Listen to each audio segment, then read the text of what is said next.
Em nome do Pai, do Filho, do Espírito Santo. Amém. Doutrina católica, tradição e magistério. Meditação.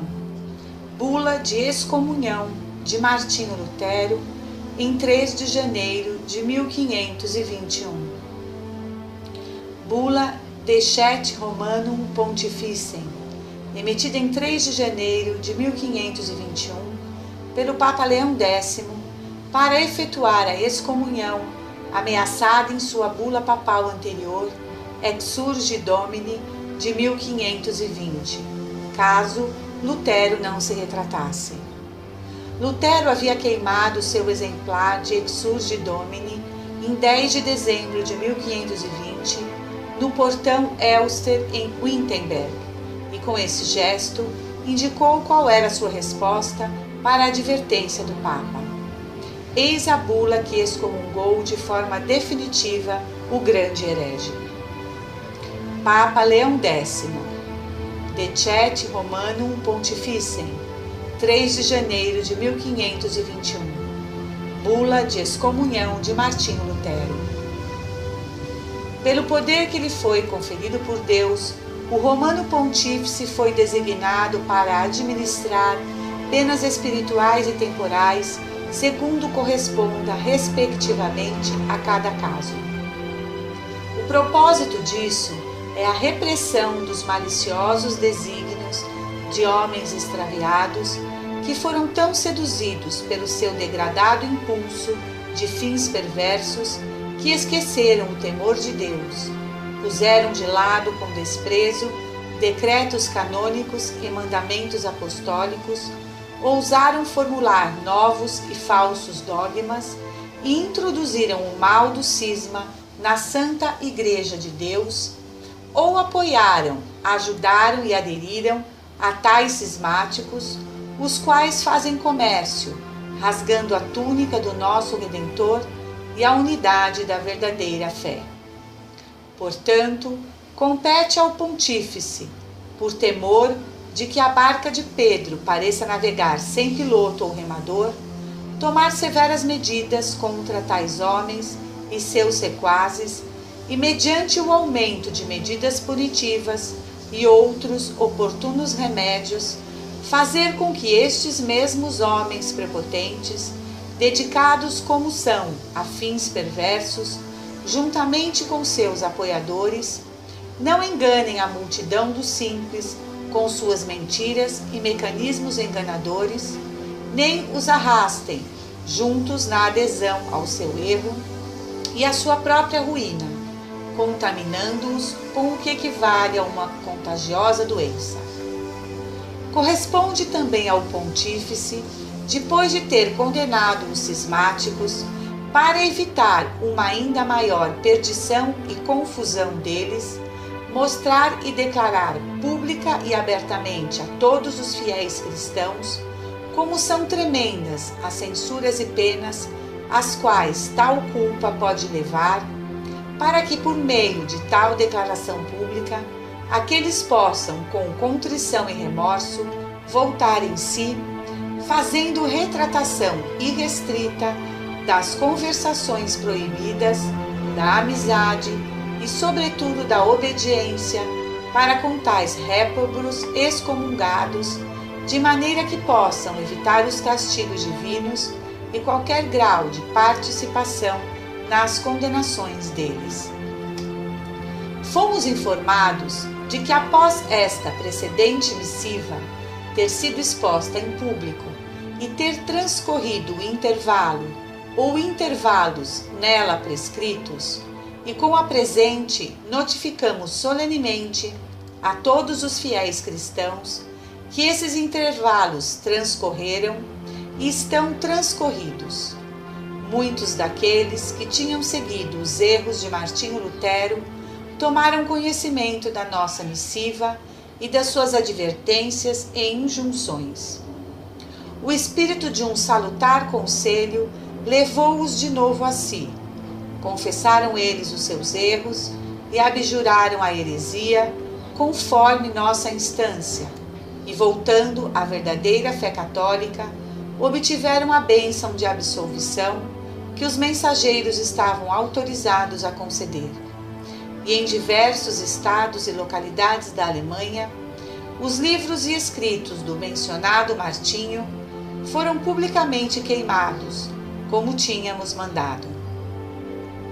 Nada obstante, e dizer isso nos dá grave dor e perplexidade, o próprio Martinho, o escravo de uma mente depravada, teve desprezo em revogar e renegar os seus erros no intervalo prescrito, em nos enviar uma única palavra de tal revogação, como por nós paternalmente solicitado, ou em vir pessoalmente até nós. Ao invés, como uma pedra de tropeço, não temeu escrever e pregar coisas piores que antes contra nós, esta Santa Sé e a fé católica, e levar outros a fazerem o mesmo. Agora é solenemente declarado herege, e assim também os demais. Qualquer que seja a sua autoridade e grau, que não tiverem cuidado algum com a sua própria salvação, mas publicamente perante os olhos de todos os homens, se tornam sequazes da penitência e herética seita de Martinho.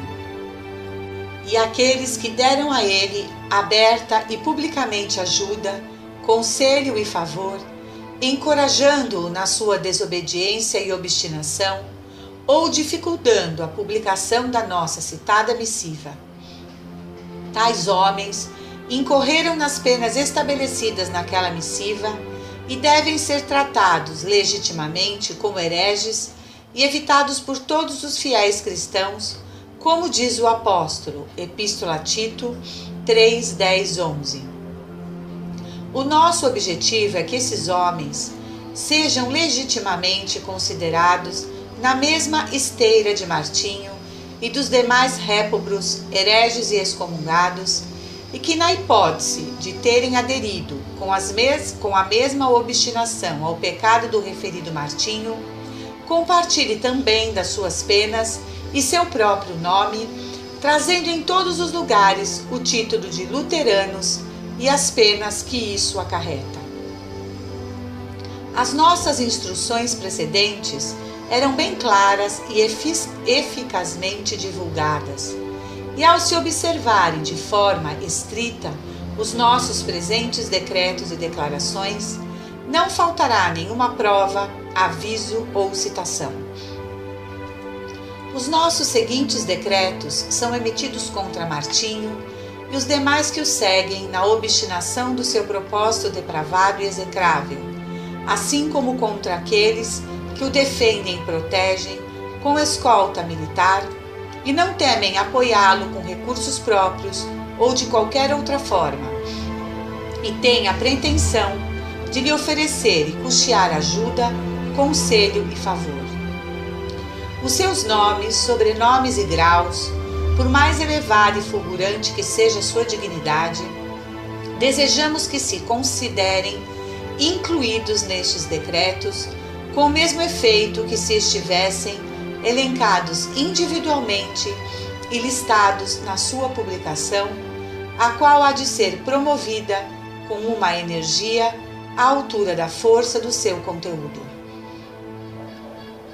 Sobre todos estes, decretamos as sentenças de excomunhão, de anátema, de nossa perpétua condenação e interdito, de privação de dignidades, honras e propriedades sobre eles e seus descendentes, de declarada inidoneidade para os próprios bens, de confisco de seus bens e de traição. Nestas e nas demais sentenças, censuras e penas que são infligidas pelo direito canônico aos hereges e que estão estabelecidas na nossa missiva supracitada, decretamos terem incidido todos esses homens para sua condenação. Acrescentamos a nossa presente declaração, pela nossa autoridade apostólica, que os estados, territórios, campos, cidades e lugares em que esses homens temporariamente viveram ou que tiveram a ocasião de visitar, juntamente com suas posses, cidades a possuir catedrais e sedes metropolitanas, mosteiros e outras casas religiosas e lugares sagrados, privilegiados ou não privilegiados. Todos e cada um são colocados sob o nosso interdito eclesiástico. Enquanto durar este interdito, nenhuma pretensão de indulgência apostólica deve valer para permitir a celebração da missa e dos demais ofícios divinos. Prescrevemos e ordenamos que os homens em questão sejam em toda parte denunciados publicamente como excomungados, réprobos, condenados, interditados, privados de bens e incapazes de possuí-los. Sejam eles rigorosamente evitados por todos os fiéis cristãos.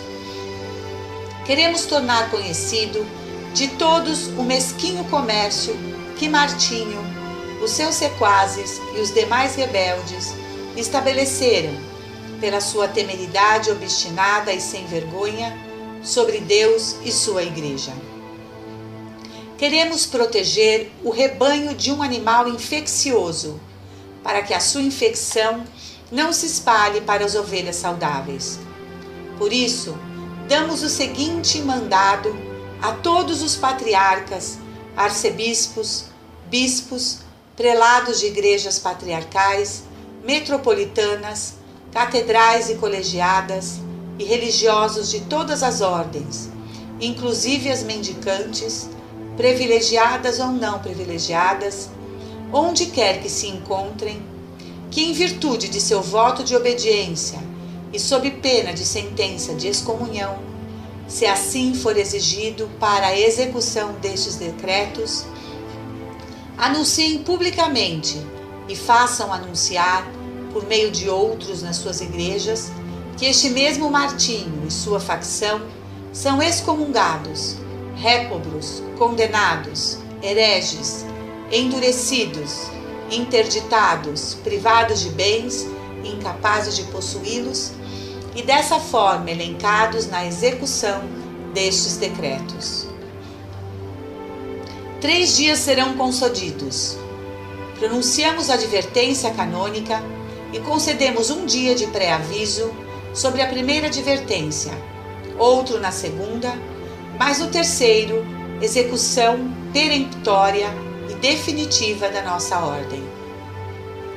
Isso terá lugar no domingo ou em algum outro dia de festa, quando uma grande multidão se reúne para o culto.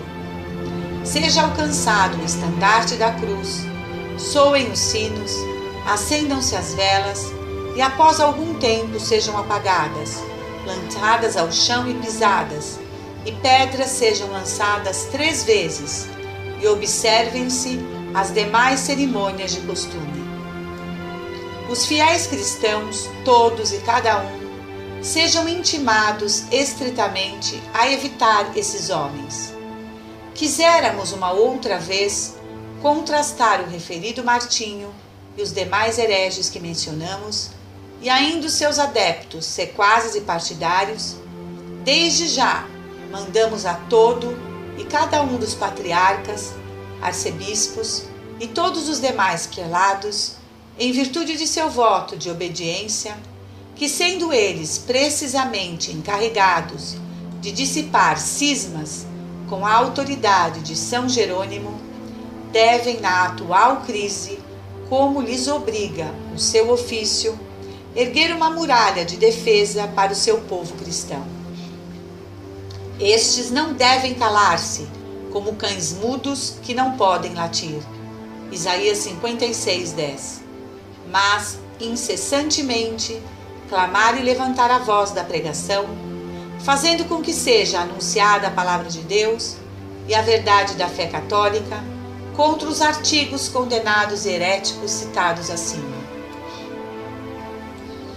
A todos os reitores de igrejas paroquiais, aos reitores de todas as ordens, mesmo as mendicantes, privilegiadas ou não privilegiadas, em virtude do voto de obediência, designados que são pelo Senhor, para ser como as nuvens que espalham chuvas espirituais sobre o povo de Deus, mandamos nos mesmos termos, que não tenham medo de dar a maior publicidade à condenação dos artigos acima mencionados, como lhes obriga o seu ofício. Está escrito que o amor perfeito expulsa o medo. Que cada um de nós assuma o encargo deste meritório dever com completa devoção. Mostrai-vos tão escrupulosos na sua execução, tão zelosos e solícitos em palavras e atos, que por meio dos vossos trabalhos, com o auxílio da divina graça, venha a esperada colheita, e pela vossa devoção, vós não somente ganheis aquela coroa de glória, que é a recompensa devida a todos os que promovem a defesa da fé, mas também obtenhais de nós e da Santa Sé o elogio irrestrito que a vossa diligência merece. No entanto, uma vez que seria difícil empregar a presente missiva com suas declarações e avisos a Martinho em pessoa e aos outros declarados excomungados por causa da força da sua facção, a nossa vontade é que a fixação pública desta missiva nas portas de 2 catedrais, ambas metropolitanas, ou uma catedral e uma metropolitana, dentre as igrejas da Alemanha, por meio de um mensageiro nosso naqueles lugares, tem uma força vinculante tal que Martinho e os demais que mencionamos devem mostrar-se condenados em todos os pontos, peremptoriamente, como se a missiva tivesse sido levada ao seu conhecimento e apresentada a eles pessoalmente. Também seria difícil transmitir esta missiva em cada lugar onde a sua publicação pudesse ser necessária. Daí a nossa vontade e decreto legítimo de que as cópias suas, seladas por prelado eclesiástico ou por um dos nossos mensageiros anteriormente referidos e autenticadas pela mão de notório público, tenham a mesma autoridade de proposição e exibição do próprio original. Nada obste a nossa vontade em constituições apostólicas, em decretos, na nossa já referida missiva precedente, ou em qualquer outros pronunciamentos em contrário. Ninguém em absoluto pode infringir esta nossa decisão escrita, declaração, preceito, injunção, designação, vontade, decreto, ou temerariamente contrariá-los. Se alguém se atrever a tentar tal coisa, saiba que incorrerá na ira de Deus Todo-Poderoso e dos bem-aventurados apóstolos Pedro e Paulo. Dado em Roma, junto de São Pedro, em 3 de janeiro de 1521, no 8º ano do nosso pontificado, Papa Leão X. O Papa Leão X, Papa da Igreja Católica, nome de nascimento Giovanni di Lorenzo de Médici, nascimento Florença, Itália, em 11 de dezembro de 1478. Foi eleito em março de 1513, fim do pontificado, 1º de dezembro de 1521. Morte, 1 de dezembro de 1521, aos 45 anos. Antecessor Júlio II e sucessor Adriano VI, conhecido principalmente por ser o Papa do início da heresia protestante, iniciada por Martinho Lutero, por suas 95 teses e por ter sido o último Papa a ter visto a Europa Ocidental totalmente católica. Salve Maria! Senhor, dai-nos a fortaleza dos mártires. Em nome do Pai, do Filho e do Espírito Santo. Amém. Angelus Domini, nunciavit Mariae, et concepit de Spiritu Sancto. Ave Maria, gratia plena Dominus tecum, benedicta tu in mulieribus, et benedictus fructus ventris tui, Jesus. Sancta Maria Mater Dei, ora pro nobis peccatoribus, nunc et in hora mortis nostris.